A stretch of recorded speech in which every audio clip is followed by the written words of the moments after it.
Welcome to my review of Rance II, the Rebellious Maidens, aka the worst Rance game. Now, if you're one of the approximately 14 people who actually watched my last video all the way through, you might be a little confused now, as back in that video I said this. Since almost every game is better than the previous one in one way or another. I do stand by that statement, as the keywords here are in one way or another. Rance II certainly improved upon the first game in some ways, however there are also quite a lot of things it does worse. If you'd like me to elaborate on this, then I guess you're in luck, as that just happens to be the topic of the video you clicked on. Like last time, I will not spoil any part of the game's plot, but that only applies to this game, as I assume that you're already familiar with the first game, because why else would you watch a review of the second one? Okay, let's get to reviewing the... What? What was that?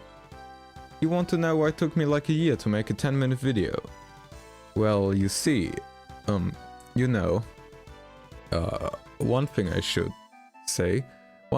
really say is, the game introduces the city-state of Custom, where 4 maidens have been trained in the art of magic by the old wizard Ragish. The names of these maidens are Maria Custard, Mill Yorks, Eleanor Rahn, and Shizuka Maso.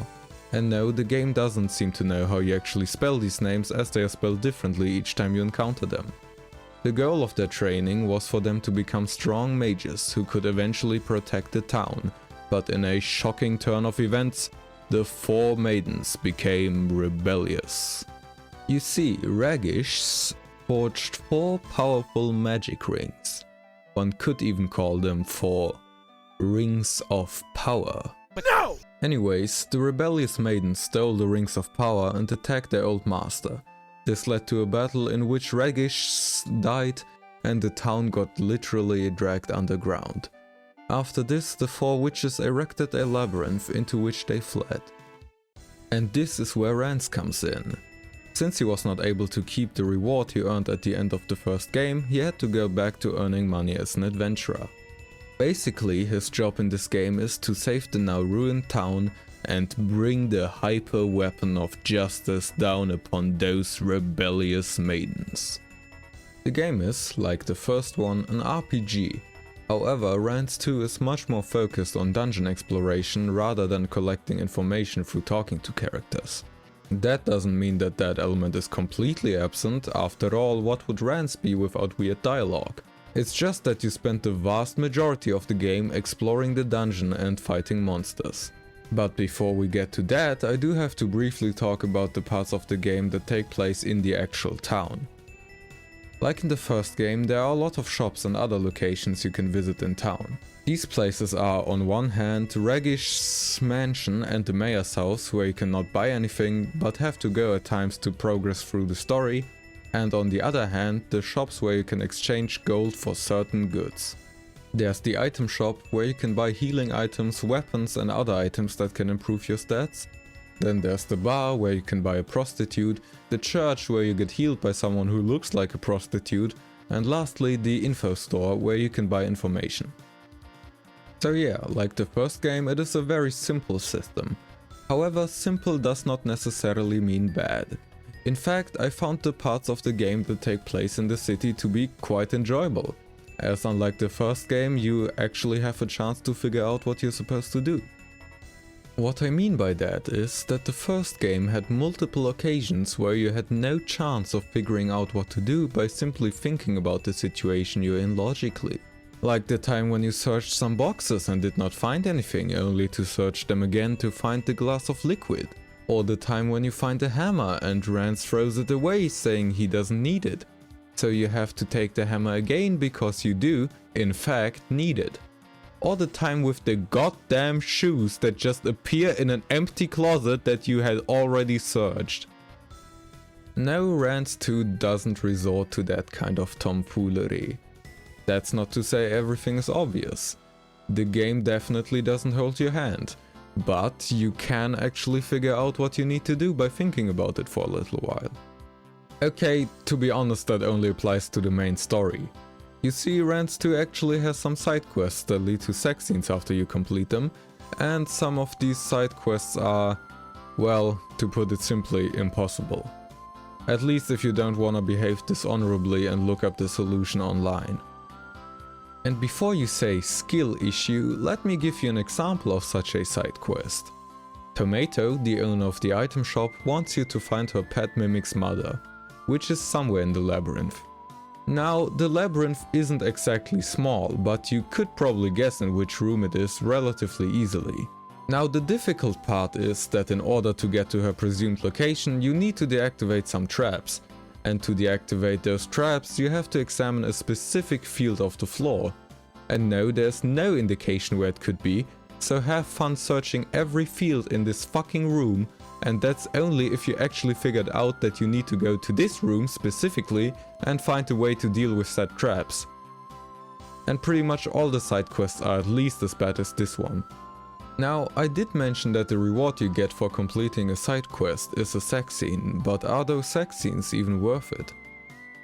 Well, not really. They are pretty much exactly as they were in the first game. Short, uninteresting, and drawn in an unique art style. But with that, I've covered all of the non-combat related mechanics of the game. Okay, theoretically there is still one thing I have not mentioned yet, and that is the conscience system. At the start of the game you have 20 conscience points, and they decrease every time you choose to do something unethical.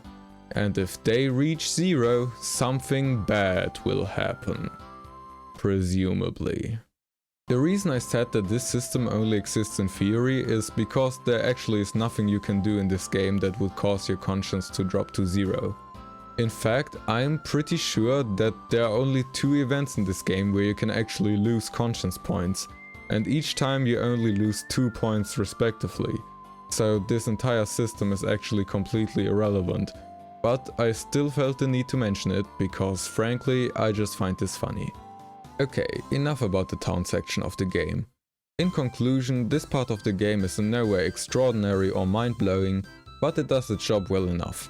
You can find everything you need to find with ease, you get some fun interactions with NPCs, and you actually have to think about what you're doing for a little bit. So far so good, but now we get to the part of the game that takes place in the dungeon. And that is not a very fun part, I tell you.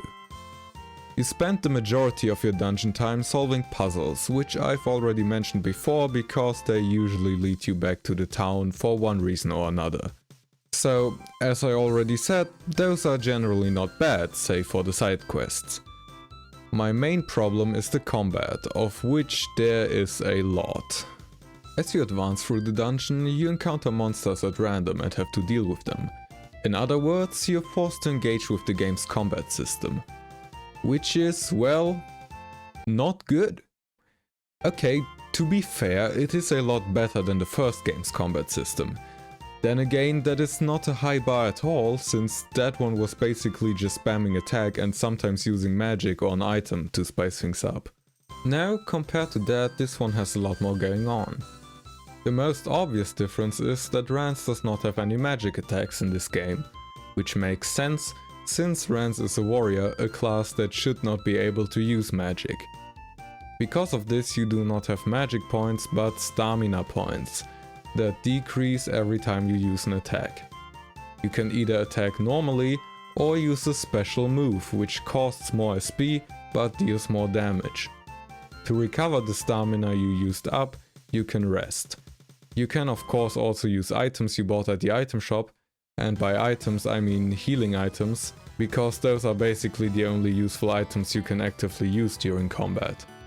Well, even those aren't really that useful, at least during the first stage of the game, because as long as Syl is by your side, you can usually depend on her to heal you whenever you need to be healed. So that is basically the combat system.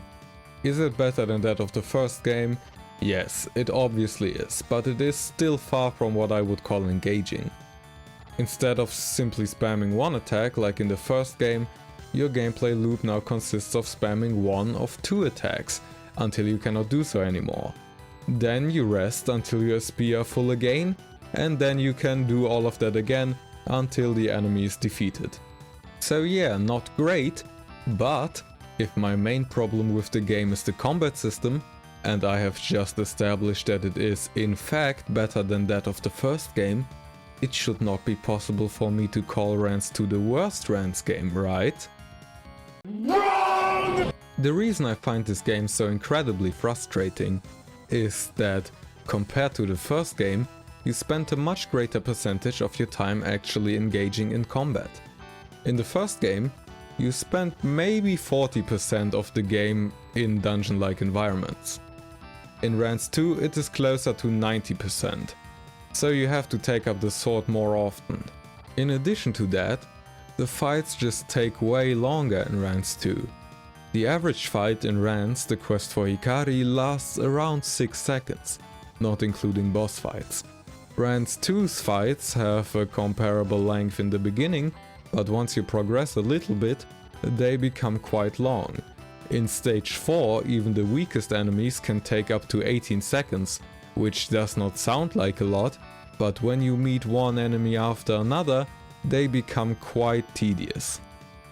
But wait a minute, isn't there an escape button? Why am I even complaining about this?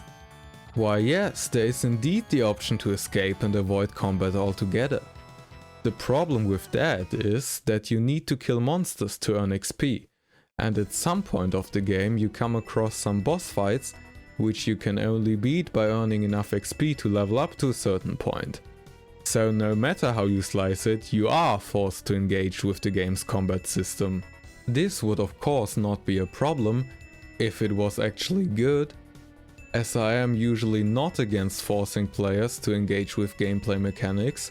We are, after all, playing a game, but as I mentioned multiple times already, Rance II's combat system is just not something that is very enjoyable.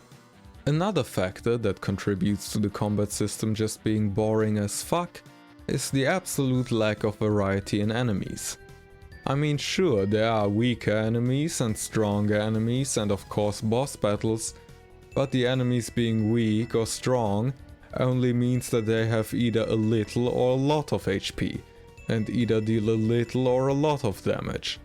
So there's no real difference in difficulty, and you simply beat all of them in the same way. Boss battles are no exception either, except for the second to last one. That one was a little bit creative at least. Now, one thing I have mentioned in passing but not elaborated upon is the division of the game into stages. The game consists of 6 stages, most of which change up the gameplay ever so slightly by either taking away some mechanics or introducing more mechanics, as well as changing the layout of the maze. The most important change is that after stage 1, Rance and Syl get separated, so you spend part of the game playing as Rance and part of the game playing as Syl. The Rance sections do not change a whole lot, except for the fact that now you have no healer in your party anymore, so now it's actually a good time to hit the item shop and stock up on some healing items. The Syl sections, however, are probably the most interesting parts of the game, purely from a gameplay perspective. Because you see, when you play as Syl, you are not the fighter of the party anymore. That part is played by Discount Rance, I mean Bird. Now when you encounter enemies, you cannot rely on the healer of the party anymore. No, you are the healer. Okay, maybe I'm hyping up this whole thing a little too much. The combat doesn't suddenly become very exciting or change that much in general, but it is true that playing as Syl adds a few more layers to the combat system. As Syl you can use magic, which consumes SP. You can now use healing magic, as I already said, and in addition to that, you can also use a variety of magic attacks. So now you have to choose each turn if you want to attack the enemy, or play it safe and heal your party member, because as I probably should have mentioned before, it's game over if any of your party members die, so you really do need to keep an eye on everyone's health constantly. You can also attack using your weapon, but that basically means wasting a turn as Syl's melee attack is weaker than any of her magic attacks, but still consumes SP. Aside from that, playing as Syl is basically the same as playing as Rance. One more thing I still want to mention before I move on to discussing the story is something that happens right at the beginning of the last stage. and I have avoided talking about it until now, because technically it is a slight spoiler, I suppose. I mean, not really, but I am going to give you a tip now, which is something I would usually refrain from. But this is something that I think you really ought to know before playing the game, so...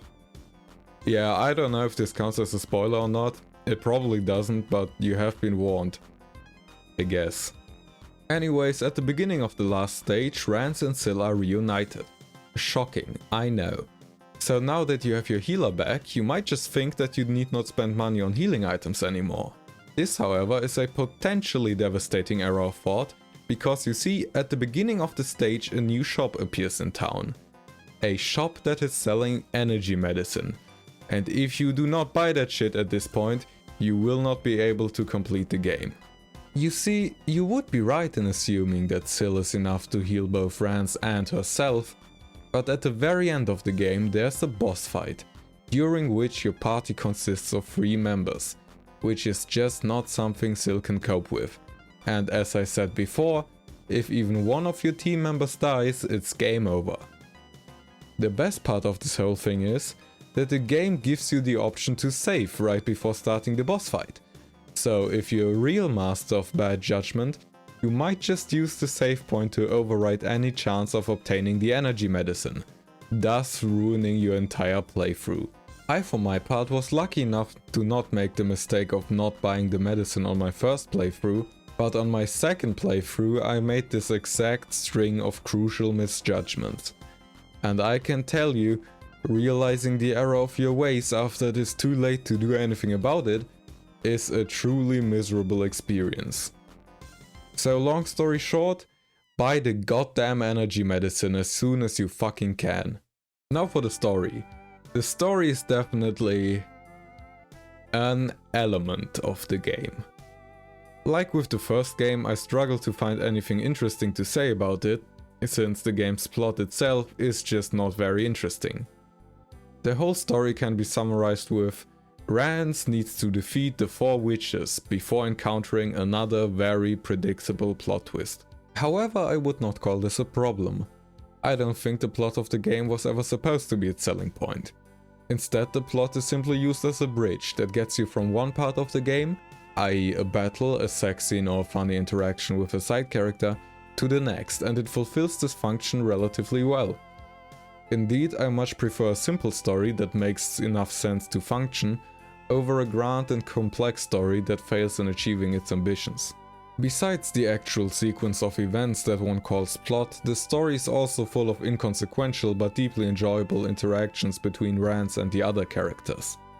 This is, of course, to be expected of a Rance game, so I'm just gonna say that if you usually enjoy Rance's humor, you will probably also enjoy this game's humor. However, the most important part of the game's story are the Rebellious Maidens themselves. Again, I cannot really say too much about them without spoiling anything, but they go on to become some of the most important characters in the entire series. Well, 2 of them do. The other 2 also exist, I guess. Just know that Maria is awesome and Shizuka is overrated. What in the fuck? Oh yeah, and the other new character in this game is Millie. And she's basically just female Rance, so that's pretty neat. So now, in conclusion, would I recommend this game? Yeah, I would. I wouldn't if you had to pay for it, but Rance 2 is, as well as the other classic Rance games, officially freeware, so I think you should give it a shot. I know that I've done basically nothing but shit on the game for this entire review, but I still think one should experience this game at least once before moving on to the newer and much better Rance games, as it sets up some plot points that get picked up again and developed later in the series. And again, it's not all bad, the humor is funny, the graphics are charming, and it introduces some legitimately good characters. And in case you really do not want to put in the effort it takes to complete the game, there exists a walkthrough on the Airsoft Mirahis. Of course, using it will not provide you with the intended experience, but if you really cannot beat the game otherwise, you do have the option to use it as a last resort. But that's basically all I have to say on the matter of Rance 2. I mean, there is also the PC98 version, and it would be very appropriate for me to play that one as well and compare the differences between the two, like I did in my first video. I'm not gonna do that though. Mainly because, if my experience with the first game is anything to go by, then there really won't be that many interesting differences in the first place. So in the end I would be playing the entirety of Rance II for a third time, just so I can add another minute or so to my video. And I've decided that that's just not a particularly good use of my time. In other news though, you might have noticed that this video's audio sounds slightly different now. And that is because I started working on this video 2 years ago. So upon reaching the end of it in my editing software, I realized that I really did not like the outro that I recorded a year ago and scripted a year prior to that. Which is why I went ahead and replaced it with this new recording you're listening to right now. Speaking of taking eons to produce videos, I will be reviewing the third game as well, so get excited, for that video will probably release at some point in late 2029.